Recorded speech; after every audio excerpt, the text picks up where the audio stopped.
हर हर महादेव, जय भोलेनाथ। नमस्कार, मैं साधना पांडे मार्गदर्शन पे आपका स्वागत करती हूँ। तो आइए दोस्तों, आज के वीडियो में हम लोग जानते हैं कि नवरात्रि व्रत का पारण कब होगा, पारण का सही समय क्या है और पारण कब आपको करना है, नवमी में करना है या फिर दसवीं में करना है। पारण को लेकर बहुत सारी दुविधा है क्योंकि नवरात्रि इस बार 10 दिनों की हो रही है और 10 दिनों की नवरात्रि जो है वो दुविधा उत्पन्न कर रही है। तो आज हम लोग जानेंगे विशेष पंचांग से कि किस दिन का पारण उत्तम होगा।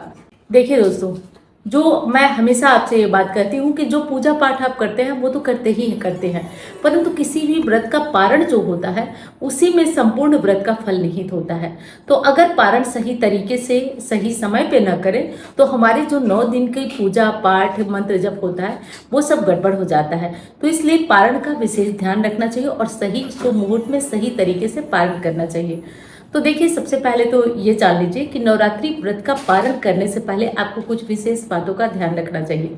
जैसे कि आप पारण से पहले अपने घर में छोटा सा ही सही लेकिन हवन जरूर करा दीजिए। अगर 9 दिनों का व्रत है तो हवन कराइए। हवन नहीं कर पा रहे हैं तो आप छोटा सा होम कराइए। एक मैं वीडियो चैनल पे अपलोड की हूँ कि पूर्णिमा को होम कैसे करें, हवन कैसे करें, तो वो वीडियो भी देखकर आप घर में छोटा सा हवन होम आप कर सकते हैं, लेकिन कराना ज़रूरी है अगर 9 दिनों का व्रत आप कर रहे हैं तो। दूसरी चीज आती है कि कन्या पूजन। तो देखिए, कन्या पूजन अगर कन्याएं मिल पाती हैं तब तो ठीक है, उचित है।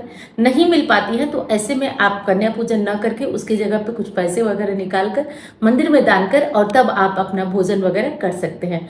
अब आइए कन्या पूजन की दुविधा को दूर करते हैं। तो आइए अब हम लोग दूर करते हैं जो ये कंफ्यूजन है हमारी, नवमी में व्रत खोलना चाहिए या दसवीं में।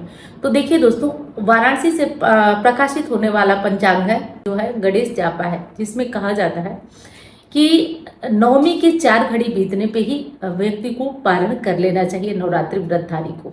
और वहीं पे दूसरा ऋषिकेश पंचांग है, उसमें बताया गया है कि नवरात्रि के 9 दिनों का व्रत करके, नवरात्रियों का व्रत करके और तब हमें पारण करना चाहिए। तो दोनों ही पंचांग अपने अपने मत के अनुसार सही है, दोनों का पालन हो सकता है। लेकिन सामान्य तौर पे जब हम संकल्प करते हैं ना, तो उस संकल्प में हम ये बोलते हैं कि हे माता जी, हम नवरात्रि का व्रत कर रहे हैं। कोई ये नहीं बोलता है कि हम अष्टमी तक व्रत करेंगे। जब भी संकल्प लेते हैं तो हम नवरात्रियों का संकल्प लेते हैं। तो इसी कारण हमें अपने संकल्प का ध्यान रखते हुए हमें प्रयास करना चाहिए कि हम दसवीं को यानी कि 2 अक्टूबर को पारण करें, 2 अक्टूबर को। परंतु आपने ऐसा कोई संकल्प नहीं लिया है और आप ऐसे बस बोले हैं माता जी से कि जो श्रद्धा होगी जैसे होगा हम व्रत करेंगे, तो ऐसी स्थिति में आपको दोष नहीं लगेगा। आप हर हाल में नवमी को कन्या पूजन हवन करने के बाद आप आराम से अपना पारण भी कर सकते हैं। लेकिन ध्यान रखिएगा, पारण जब भी होगा ना तो 12 बजे के पहले ही कर लीजिए, या फिर आप 12 बजे के बाद, मतलब ठीक 12 बजे कभी भी पारण नहीं किया जाता है। दूसरी चीज कि पारण का मुहूर्त अगर जानेंगे तो सुबह 9:30 से शुरू हो रहा है और इधर 2 बजकर कुछ मिनट तक रह रहा है, तो इसी मुहूर्त में आप पारण कर लीजिएगा। कभी भी संध्या के टाइम पारण नहीं किया जाता है। शाम को सूर्य डूबने के बाद कभी भी पारण नहीं होता है, इस बात का ध्यान रखिएगा। कलश विसर्जन के लिए वीडियो अलग से आएगी तो उसे देखना मत भूलिएगा। और देखिए दोस्तों, ये अनुष्ठान काफ़ी पावरफुल है।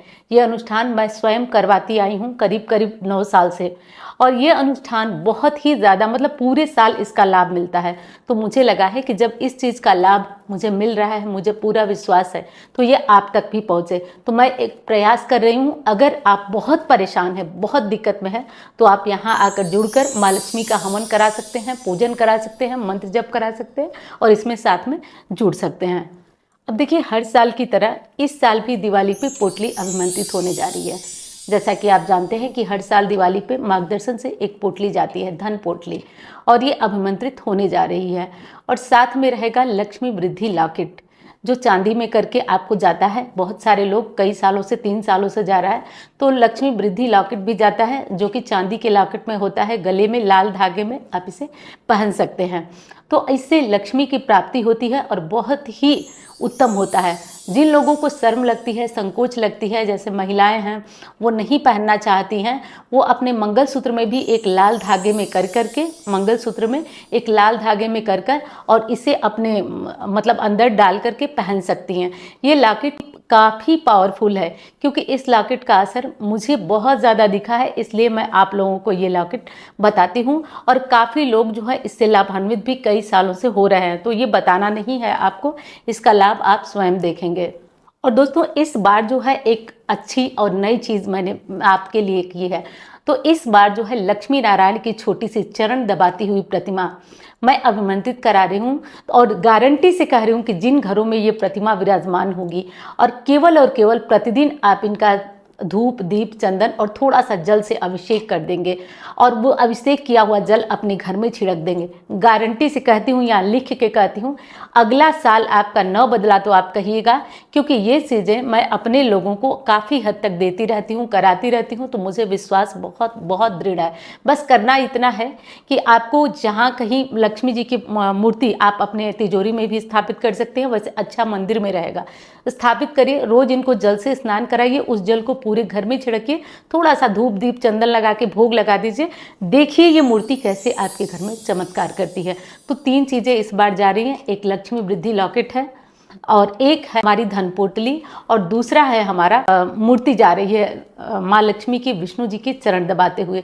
तो ये तीनों चीज़ें मार्गदर्शन से जा रही हैं। जिन लोगों को भी ये चीज़ें चाहिए वो चैनल पे चल रहे नंबर पे संपर्क करें, और संपर्क करके ऑफिस में नाम लिखवाएं, और नाम लिखवा करके अब ये सामान प्राप्त कर सकते हैं। अब देखिए दोस्तों, एक चीज़ बता दूं, घबराइएगा मत, धीरे धीरे ये सामग्रियां जाती हैं, और जिनका नाम जैसे लिखा होता है, पहले से जिनकी बुकिंग होती है उनका पहले जाता है, बाद में जिनका होता है उनका बाद में जाता है।